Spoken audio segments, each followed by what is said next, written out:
ओम शांति। आज हम सुनेंगे बाबा को भोग कैसे लगाएंगे और भोग लगाने से मुख्य 10 क्या क्या फायदा है, आज यही हम सुनने वाले हैं। देने वाला दाता विधाता वरदाता भाग्य विधाता शिव बाबा ही है। सबका मालिक बाबा है और घर का मुखिया बाबा ही है। इसलिए बाबा के पास रोज भोग लगाइए।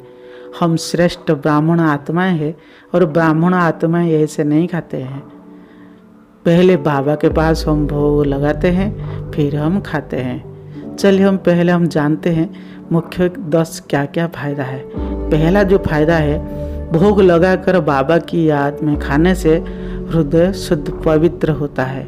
दूसरा है, भोजन सत्व प्रधान बन जाता है और भोजन भोग बन जाता है। भोजन ब्रह्मा भोजन बन जाता है। ब्रह्मा भोजन की महिमा देवताएं खाने के लिए भी तरसते थे, इसी प्रकार गायन है। तीसरा पॉइंट है, भोग लगाकर बाबा की याद में खाने से आत्मा शक्तिशाली बन जाता है। चौथा पॉइंट है, भोग लगाकर खाने से भोजन की जो अन्न दोष है वह सब कट जाएगा, मिट जाएगा। अन्न दोष का प्रभाव मन पर नहीं पड़ेगा, इसलिए भी गायन है, जैसा अन्न ऐसा मन। पांचवा पॉइंट है, पक्के योगी बन जाएंगे। मन स्थिर एकाग्र हो जाएगा, अचल और अडल स्थिति भी बन जाएगा। छठा पॉइंट है, भोग लगाकर खाने से शरीर स्वस्थ रहेगा। इसलिए भक्ति मार्ग में गायन है, जो व्यक्ति बीमार में पड़ता है भगवान की जो माला है उनको पहनाते हैं और भोग खिलाते हैं ताकि वो बीमारियों से छुटकारा मिल जाए। सातवां पॉइंट है, धन वृद्धि होगी। धन के माध्यम से हम बाबा की जो भोग के लिए सामान खरीदते हैं ना, इसलिए धन भी वृद्धि होगी। और आठवां पॉइंट है, भोग लगाने की जो विधि है उस विधि को पालन करने से बाबा की एक्स्ट्रा दुआएं मिलेगी। आप आज्ञाकारी बनेंगे, बाबा आप खुश होंगे और शक्तिशाली बनने का वरदान भी देंगे।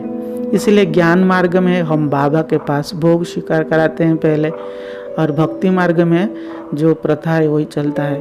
भक्त भगवान को और देवताओं को स्वीकार कराते हैं। इसलिए हम ये संगम युग की जो परंपरा है, महिमा है, बाबा कहते हैं वो सब भक्ति मार्ग में चलता है। पॉइंट नंबर 9, भोग लगाने से बाबा से प्यार बढ़ेगा और शुद्ध भावनाएं जागृत होगी। 10वां पॉइंट है, भोग लगाकर याद में खाने से आत्मा तृप्त होगी, संतुष्टि मिलेगी और बहुत सारे फायदा है। इसलिए आप रोज बाबा के पास भोग लगाइए और खाइए। फिर हम जानते हैं बाबा को भोग कैसे हम लगाएंगे, कैसे बाबा को भोग स्वीकार कराएंगे। सुनते हैं, भोग की जो बर्तन है, कढ़ाई है, ये सब अलग होनी चाहिए। खाने पीने की बर्तन अलग और भोग की बर्तन अलग है, आपस में न मिलाइए। ये पहला ध्यान रखिए। दूसरा बात जो है, जो सात्विक भोजन लगाए, फल और दाल रोटी, जो बाबा की जो है सो चाट है, सात्विक भोजन किसको कहते हैं, उसको आप ध्यान में रखते हैं, बाबा के पास भोग लगाए। चलिए हम भोग लगाने की विधि हम थोड़ा सुनते हैं। पहले आप क्या करें, याद में रहकर बड़े प्यार से भोग बनाइए। फिर भोग तैयार करने के बाद बाबा के पास सजाकर आप बैठ जाइए और 1 मिनट क्या करें, आत्म स्वरूप में स्थित होकर 1 मिनट बाबा को संकल्प के माध्यम से मैसेज करें, आ जाओ मेरे मीठे प्यारे बाबा, मेरे प्राण प्रिय बाबा, मीठे शिव बाबा, परम धाम छोड़कर सूक्ष्म वतन आ जाइए बाबा। इसी प्रकार बाबा को मैसेज करें 1 मिनट। फिर अनुभव करें बाबा परम धाम छोड़कर सूक्ष्म वतन आ गए हैं। फिर आप क्या करें, आप इस शरीर से डिटेच होकर सूक्ष्म शरीर धारण कर फरिश्ता बनकर भोग थाली लेकर उड़ करके बाबा के पास पहुंच जाइए और बाबा के पास बैठकर बाबा को बोलिए, मीठे बाबा, प्यारे बाबा, मेरे भोले बाबा, आज मैं आपके लिए केला, एप्पल और दाल रोटी मिठाइयाँ सब कुछ लेके आई हूँ बाबा। आप स्वीकार करें। बाबा को इस प्रकार प्यार से बोले, बाबा आपके लिए आज अच्छा भोग बनाकर लाई हूँ। फिर अनुभव करें, मेरे प्यारे बाबा, मीठे बाबा मंद मंद मुस्कुरा रहे हैं और बाबा बोल रहे हैं, वाह बच्चे वाह, बहुत अच्छा है। फिर बाबा को देखिए और फिर अनुभव करें, बाबा भोग को दृष्टि दे रही है और बाबा की पवित्र शक्तिशाली दृष्टि इस भोग पर पड़कर संपूर्ण शत्रु प्रधान बन रही है और शक्तिशाली बन रहे हैं। इसी प्रकार 1 मिनट अनुभव करें।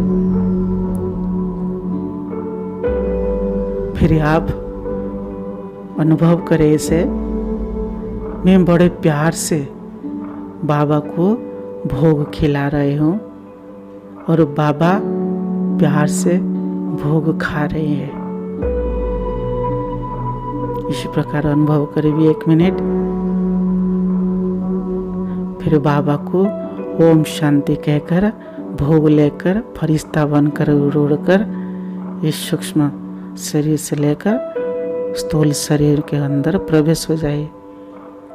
इसी प्रकार आप भोग लगा सकते हैं और आप भी जो सुंदर भावनाएं हैं, सभी आत्माएं की अलग अलग भावनाएं हैं, उसी आधार पर भोग लगाते हैं और रोज भोग लगाइए, बाबा को स्वीकार कराइए, फिर आप खाइए। देखिए, भोग लगाकर खाने से बहुत सारे फायदा होता है। वही जो भोग आप लगाते हैं उसको भोजन में मिला दीजिए, फिर जिसको भी आप खिलाएंगे उनका हृदय शतप्रधान होगा, बाबा का बच्चा बन जाएगा और वो शक्तिशाली होंगे और सभी आत्माएं बाबा की तरफ खींचेगी। इसी प्रकार बहुत सारे फायदा है, देने वाले बाबा है, वो सब दिए हैं। इसलिए पहले हम उनको ही स्वीकार कराना है, बाबा को भोग खिलाना है। सिर्फ गुरुवार के दिन ही सदैव बाबा के पास भोग लगाइए और आपके पास सुविधाएं नहीं है, बर्तन नहीं है और गृहस्थ व्यवहार में आप रहते हैं, जॉइंट फैमिली में रहते हैं, तो आप क्या करें, और जो बाबा की जो भोग की बर्तन है अलग रखें और कम से कम 1-2 बारी दिन में आप क्या करें, अमृत और फल भोग को लगाइए, फिर उसके बाद आप खाएं। हम सब जानते हैं, बाबा भी जानते हैं, बच्चे वो गृहस्थ व्यवहार में रहते हैं, उनका परिस्थितियां उनकी अलग है, बाबा सबकी मजबूरियां जानती है। इसलिए अगर आप इसी भावना से भी लगाएंगे, फल भी लगाएंगे तो भी बहुत अच्छा। अगर जिसके पास सब प्रकार की सुविधाएं हैं वो तो लगाते ही है, और आपके पास सुविधाएं नहीं है तो भी आप लगाइए, फल लगाइए और बाबा भी खुश होगा। बाबा सब जानती है और बाबा दुआएं देगी और आप भी शक्तिशाली रहेंगे। ओम शांति।